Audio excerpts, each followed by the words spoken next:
Welcome to our channel. Today we how to verify your Walmart Marketplace seller account setup, detailed guide step by step clearly.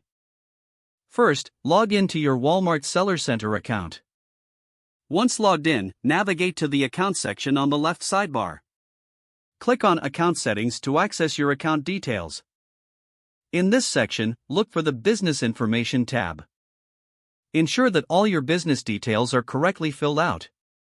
Verify that your business name matches your registration documents.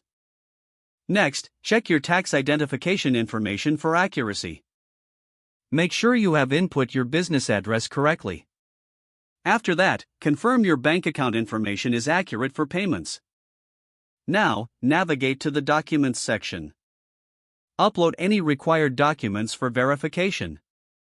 This may include your business license and tax forms.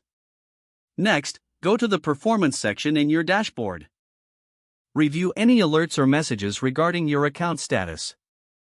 Make sure there are no pending actions on your account. Once everything looks good, wait for the verification process to complete. Walmart usually takes a few days to process your account verification. You will receive an email notification once your account is verified. If there are any issues, check the email for details on what needs to be corrected. Finally, ensure you follow up on any outstanding requirements promptly. Once verified, you can start listing your products. If the page does not load, refresh the browser or try again in a private or incognito window.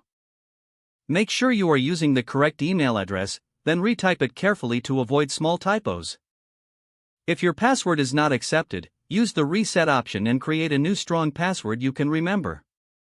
Check your spam folder for verification or security emails, then complete any requested confirmation steps. Enable two-factor authentication if available to improve account security and reduce unauthorized access risk. After signing in, review your profile details so your contact information and settings are accurate and current. If you see an error message, note it down and try again after restarting your device and internet connection. Don't forget to like this video and subscribe to our channel for more step-by-step tech guides.